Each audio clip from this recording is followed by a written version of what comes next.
మాట్లాడదాం. వినోద్ ఎప్పుడు కాల్ చేశారు మీకు మురళి? ఏం చెప్పారు? ఆ యొక్క కాల్‌లో ఏం మాట్లాడారు మురళి మీతో? అయితే నార్మల్‌గా కాల్ చేసినాడు సార్. రెగ్యులర్‌గా నార్మల్‌గా కాల్ చేస్తూనే ఉంటాడు. మొన్న నైట్ వచ్చేసి 9కి అలా కాల్ చేశాడు. కాల్ చేసి "ఏం చేస్తున్నావురా?" అంటే "ఏం లేదురా నార్మల్‌గా ఉన్నాను." "చెప్పురా" అంటే "లేదురా ఈరోజు బార్డర్‌కి తీసుకెళ్తున్నారు యుద్ధానికి. కొంచెం భయంగా ఉందిరా" అని చెప్పా. "ఎందుకురా భయము? నీ గురించి నాకు తెలుసురా" అని చెప్తే నెక్స్ట్ "లేదురా నా గురించి నాకేం భయం లేదు. అమ్మ వాళ్ళ గురించే భయము. వాళ్ళు ఏమనుకుంటారో, ఏం చేస్తారో ఏమో, నాకేమైనా అయితే వాళ్ళు ఎలా ఉంటారో అది భయం ఎక్కువేస్తుందిరా. ఒకవేళ నాకేమైనా అయితే అమ్మ వాళ్ళకి నువ్వే చూసుకోవాలిరా" అది ఇది అని చెప్పాడు సార్. హ్మ్. నీకేం కాదులేరా, నీ మీద నాకు నమ్మకం ఉంది. నువ్వు చంపేవాడివే గానీ చచ్చేవాడు కాదురా. నువ్వు అందుకోసమే ఇండియాలో వెళ్ళావు. ఇండియా బార్డర్‌లో వెళ్తున్నావు ఇప్పుడు. నువ్వు అలా ఏం చెప్పొద్దురా. లేదురా నాకు కొంచెం అమ్మ వాళ్ళతోనే కొంచెం భయం ఎక్కువేస్తుంది. నా గురించి నాకెప్పుడు భయం లేదు. అమ్మ వాళ్ళ గురించే నాకు భయము. నేను రేపు మార్నింగ్ మెసేజ్ చేస్తే నేను ఉన్నట్టురా, లేకుంటే లేదన్నట్టు చెప్పాడు సార్. ఎప్పుడు అలా మాట్లాడకురా. నీ మీద నాకు నమ్మకం ఉంది. నువ్వు ఖచ్చితంగా తిరిగొస్తావు. నువ్వెప్పుడు అలాంటిది ఆలోచన చేయకు. అమ్మ వాళ్ళని మేము చూసుకుంటాంలే. కంపల్సరీ నువ్వు రిటర్న్ వస్తావురా. నువ్వు అలా ఏం టెన్షన్ పడకు అని చెప్పాను సార్. హ్మ్. సో, ఎలా ఉండేవాడు మీతో మురళి? చిన్నప్పటి నుంచి యాక్టివ్‌గా ఉండేవాడని చెప్పి కూడా అంటా ఉన్నారు. పెద్ద మంచి అథ్లెట్‌గా అని కూడా చెప్తున్నారు. సో, ఎప్పుడు ఈ ట్రైనింగ్‌కెళ్ళాడు? ఎప్పుడు జాయిన్ అయ్యాడు అసలు ఆర్మీలో? నేను సరే మురళి, నేను, గోవింద్ మేము ముగ్గురం రిక్రూట్మెంట్ పూరా ప్రాసెస్ మొత్తం ఉన్నాము. ఈ సెలెక్షన్ ప్రాసెస్ అనేది అక్టోబర్ 21, 2022 నెల్లూరు పోలీస్ పరేడ్ గ్రౌండ్లో జరగడం జరిగింది. అక్కడ ఈ అబ్బాయి మేము అంతా కొద్దిగా నార్మల్ పాస్ అయినా మురళి ట్రాక్ ఫస్ట్ 400 మెంబర్స్లో ట్రాక్ ఫస్ట్ కొట్టడం జరిగింది. చాలా కష్టపడ్డారు ఆ రేస్ కోసం. మిడ్ నైట్ ఆర్మీ రేస్ అంత ఈజీగా ఉండదు అందరూ అనుకున్నట్టు. మిడ్ నైట్ 2:00, 3:00 స్టార్ట్ అవుతుంది రన్నింగ్ రేస్. ఆ రేస్లో చాలా కష్టపడి రన్నింగ్ క్లియర్ చేయడం జరిగింది. తర్వాత అక్కడ కంప్లీట్ అయిపోయింది. సెలక్షన్ ప్రాసెస్ కంప్లీట్ అయిపోయిన తర్వాత మెడికల్ జరిగింది. మెడికల్ కంప్లీట్ అయిపోయింది. రీమెడికల్ పడింది మురళికి. తర్వాత సికింద్రాబాద్లో వెళ్ళి రీమెడికల్ కూడా కంప్లీట్ చేసుకొని హ్యాపీగా సక్సెస్ఫుల్గా తర్వాత మేము ఆఫ్టర్ రీమెడికల్ అయిపోయిన తర్వాత డాక్యుమెంట్ వెరిఫికేషన్ జరిగింది. ఆ డాక్యుమెంట్ వెరిఫికేషన్ ప్రాసెస్లో నా పేరు K Shyam Sundar Nayak. Same date maybe 1 or 2 days డిఫరెన్స్లో నేను డాక్యుమెంట్లో డిఈఓ సైన్ లేదని రిజెక్ట్ చేయడం జరిగింది. అలా చేయడం వల్ల నేను ఫుల్ డిప్రెషన్లో వెళ్ళిపోయాను. యాక్చువల్లీ నేను సూసైడ్ అటెంప్ట్ చేశాను. సూసైడ్ అటెంప్ట్ చేస్తే నాకు బాగా మంచిగా మోటివేట్ ఇచ్చి అలా చేయొద్దు, అలా చేయకూడదని మా పేరెంట్స్కి వచ్చి నన్ను హ్యాండ్ ఓవర్ చేసి తర్వాత నన్ను మళ్ళీ మోటివేషన్ చేస్తూ నేను ఉన్నాను నీకని చెప్పాడు. లాస్ట్ నాతో మాట్లాడడం 13 days బ్యాక్ నాతో మాట్లాడడం జరిగింది. నాకు మళ్ళీ వాడి మోటివేషన్తో నేను మళ్ళీ బ్యాకప్ ఇచ్చుకుంటూ స్లోగా ఇప్పుడు మళ్ళీ రీసెంట్లీ నేను వాడితో 13 days ముందు మాట్లాడంలో అస్సాం రైఫిల్ సెలక్షన్లో వాడి ధైర్యంతోనే వాడు నన్ను ముందుకు నడిపించుకుంటా ఈరోజు అస్సాం రైఫిల్లో సెలడం జరిగింది. మురళి నార్మల్గా సెలెక్ట్ కాలేదు. ట్రాక్ ఎక్కడ వెళ్ళినా ఒక మంచి అథ్లెట్. పంజాబ్లో కూడా మంచి మెడల్ సాధించాడు. తర్వాత మురళికి ఆషామాష ఈ యూనిఫామ్ కాదు ఇది. ఒక్కరోజు యూనిఫామ్ వేసుకొని చనిపోదామనే మైండ్ సెట్తోనే ప్రతి క్షణం ఉండేది. మేమంతా ఎగ్జామ్స్ చదువుకునేటప్పుడు కూడా నాతో పాటు గోవింద్ మేమంతా ఉన్నాం సాయి డిఫెన్స్ అకాడమీ గుంటూరులో. అక్కడ చదువుకునే టైంలో కూడా మేమంతా పడుకున్న ఏ ఒక్క పోస్ట్ అయినా నాకు రాకపోద్దా అనే ఆ పోస్ట్ కోసం వాడు కష్టపడేవాడు బాగా. మేము పడుకున్నా చదువుకుంటూ ఉండేవాడు. అలా చాలా కష్టపడే ఉద్యోగం కోసం. ప్లీజ్ గవర్నమెంట్ మంచిగా మురళి కుటుంబానికి సహకరించాలి. ఈరోజు ఒక భారతదేశం ఒక మంచి సైనికుడిని కోల్పోవడం జరిగింది. యాక్చువల్లీ నేను ఈరోజు బ్రతకడం వాడి దయ వల్లే. యాక్చువల్లీ నేను మాటలు రావట్లేదు. Thank you. సో, ఫ్రెండ్స్ అందరూ కూడా తీవ్ర భావోద్వేగానికి కూడా లోనవుతా ఉన్నారు. తను డిప్రెషన్‌లో ఉన్నప్పుడు కూడా తన ఫ్రెండ్ మురళీ నాయక్ మోటివేట్ చేసి తను ఈరోజు ఈ స్థాయిలో ఉన్నాడు. తను కూడా ఉద్యోగం సాధించాడంటే దానికి కారణం మురళీ నాయక్ అంటూ కూడా ఫ్రెండ్స్ చెప్తా ఉన్నారు. అక్కడ యుద్ధం జరుగుతా ఉంది. పాకిస్తాన్‌కు సంబంధించినటువంటి ఆ సైనికులందరూ కూడా దొంగ దెబ్బ అది ఏదైతే మనకు ఎల్ఓసిలో దాన్ని కాల్పుల విరమణ ఏదైతే ఉందో దాని ఒప్పందాన్ని కూడా బ్రేక్ చేసి కాల్పులు జరుపుతున్నప్పటికీ కూడా వీరోచితంగా వాళ్ళకు ఎదురొడ్డి పోరాడాడు మురళీ నాయక్. అలాగే వీరమరణం కూడా పొందాడు. తాను చనిపోతాను అని తెలిసిన తర్వాత కూడా యుద్ధంలోకి దిగినటువంటి ఆ వీరుడుగా చెప్పుకుంటున్నారు ఇక్కడ అందరూ కూడా.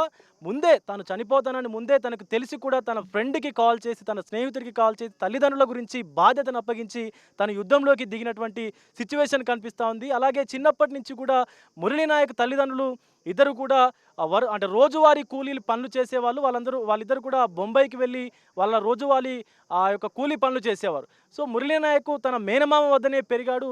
పూర్తిగా కూడా అమ్మమ్మ ఇంటి దగ్గరనే పెరిగి చదువుకున్నటువంటి పరిస్థితి కూడా ఉంది. సో తీవ్ర పూర్తి బాధలో ఉన్నారు మురళీ నాయక్ మామ, అలాగే బంధువులందరూ కూడా మాట్లాడలేనటువంటి పరిస్థితి ఉంది. కానీ మురళీ నాయక్ ఈరోజు మనందరి కోసం, తెలుగు రాష్ట్రాల కోసం, భారతదేశం కోసం తన ప్రాణాలని త్యాగం చేసి పణంగా పెట్టి మరి పోరాడాడు. కాబట్టి ఒకసారి వాళ్ళ మామతో కూడా మాట్లాడేటువంటి ప్రయత్నం అయితే చేద్దాం. సో ఎలా ఉండేవాడు మురళి చిన్నప్పటి నుంచి? సార్ వాళ్ళ అమ్మ నాన్న మా దగ్గర 5 ఇయర్స్లో ఉన్నప్పుడు హ్యాండ్ ఓవర్ చేసి వెళ్ళిపోయాడు. తనకి ఏ చిన్న అవసరం కావాలన్నా మేము చూసుకున్నాం. ఆ టైంలో వాళ్ళకి జరగదు సార్, వాళ్ళ పరిస్థితి చాలా దారుణంగా ఉండేది. సో వాళ్ళ అమ్మ నాన్న మా దగ్గర వదిలిపోయినప్పటి నుంచి తనని గవర్నమెంట్ స్కూల్లో, ప్రైవేట్ స్కూల్లో చదివించాము. 1st తరగతి నుంచి 10వ తరగతి వరకు తనని మేము బాగా చదివించాము. 10th నుంచి ఆ తర్వాత ఇంటర్మీడియట్ కూడా మా హ్యాండ్ ఓవర్లోనే ఉన్నాడు ఆ అబ్బాయి. బాగా కష్టపడి గవర్నమెంట్ స్కూల్లో చదివించాము. ఏదైనా చిన్న ఫీజులు కానీ ఏమన్నా కట్టాలనుకున్నా వాళ్ళ డాడీ అంతో ఇంతో పంపించేవాళ్ళు. భోజనం కానీ, వసతి, బట్టలు కానీ ఏదైనా కానీ మేము పంపిణీ చేసేవాళ్ళం ఆ అబ్బాయికి. వాళ్ళ అమ్మ నాన్నకి జరగక వాళ్ళు వలసలు వెళ్ళిపోయారు, పొట్ట కోసము ముంబైలో వెళ్ళిపోయారు, కూలినాలి కోసం మా దగ్గర వదిలేసి వెళ్ళిపోయారు. తను అట్లా చదువుతూ డిగ్రీ కూడా కంప్లీటెడ్. తనకి ఏ చిన్న అవసరం ఉన్నా, మామయ్య నాకు ఇది లేదు, నాకు ఈరోజు ఇది లేదు మామయ్య, నేను షూ వేసుకోవాలా, మా ఫ్రెండ్స్ వాళ్ళు రన్నింగ్ కొడుతున్నారు షూ వేసుకొని, నేను ఉత్త కాలుతో కొడుతున్నా అన్న వ్యక్తి సార్ తను. నేను తన కోసం ఏ రోజు ₹1 తక్కువ చేయలేదు సార్. ఎప్పుడు అడిగినా మమ్మ నాకు ఇది కావాలి, మమ్మ నాకు ఇది కావాలి, ఏ రోజు నేను తక్కువ చేయలేదు సార్ తనకి డబ్బు పరంగా కానీ. నాకున్న ఒక్క ధైర్యం సార్ తను. ఆ ధైర్యం ఈరోజు కోల్పోయింది. నిజంగా అంటే చెప్తున్నాను సార్, మురళీ నాయక్ వాళ్ళ అమ్మ నాన్న కానీ ఎంతోమంది అన్న కూడా మన కొద్దిరా ఈ ఆర్మీ జాబ్ అంటే, మామయ్య నేను ఈరోజు ఇంత కష్టపడి నేను ఇన్ని ఈవెంట్స్లో కొట్టి నేను అంతా చేసి ఈరోజు నేను బ్యాక్ వెళ్ళిపోమంటే ఎట్లా వెళ్ళిపోతాను? ఒక రోజైనా కానీ యూనిఫామ్ వేసుకొనైనా చచ్చిపోతాను, కానీ నేను మాత్రం ఆర్మీ జాబ్ని వదిలిపెట్టను, దేశంతోనే ఉంటాను, దేశంతోనే పోరాడతాను అని అనేవాడు. మామ ఇన్ని రోజులు నువ్వు నన్ను చదివించినావు కష్టపడి, ఇప్పటి నుంచి నీకు ఏ చిన్న సమస్య వచ్చినా నేను చూసుకుంటాను మామయ్య. ఈరోజు నేను ఒక రేంజ్లో ఒక డిపార్ట్మెంట్లో ఉన్నాను, నువ్వు ఎక్కడ ఈ ఆంధ్రప్రదేశ్ స్టేట్లో ఎక్కడైనా వెళ్ళు, నా పేరు చెప్పు, నేను ఖచ్చితంగా నీకోసం వస్తాను, నువ్వు ఎక్కడ వెళ్ళినా నీకు నేను ఖచ్చితంగా సపోర్టింగ్గా ఉంటాను మామయ్య అనేవాడు. నిజంగా ఈరోజు మురళీ నాయక్ చనిపోవడం చాలా బాధాకరమైన విషయం. ఈరోజు ఒక మంచి సైనికుడిని కోల్పోవడం అంటూ జరిగినది. మురళీ నాయక్ నువ్వు ఎక్కడున్నా నిజంగా అంటే చెప్తున్నాను, ఈ మామయ్య నేను మర్చిపోలేకపోతున్నాడు. నీ మరణం అనేది జీర్ణం కావడం లేదు నాకు. నీ జ్ఞాపకాలతో బతికి ఉంటాను, అమ్మ నాన్నని బాగా చూసుకుంటాను మురళీ నాయక్, ఇది నేను ఇస్తున్నా నీకు మాట. ఎంత కష్టం వచ్చినా అమ్మ నాన్న మాత్రం వదిలిపెట్టను. నేను యునైటెడ్ కంపెనీలో జీఐగా పనిచేస్తాను సార్, కియా మోటార్స్లో. నాది ఒక జేఈ పోస్టింగు. నాకంటూ వచ్చే జీతం కూడా అంత మాత్రమే సార్. నేను ఓపెన్గా మాట్లాడుతున్నాను, మొత్తం మీడియా చూస్తుంది. నా శాలరీ కూడా 18Kనే, పెద్ద ఏం శాలరీ లేదు సార్ నాకు. నేను వాళ్ళ అమ్మ నాన్నకు భరోసా అండగా ఉంటాను. ఎప్పుడు కూడా చేయి వదలను, ఎంత కష్టం వచ్చినా చేయి వదలను. మురళీ నాయక్ చనిపోవడం చాలా బాధాకరమైన విషయం. సో వీలైనంత తొందరగా తన ముఖాన్ని నేను చూడాలని కోరుకుంటున్నాను సార్.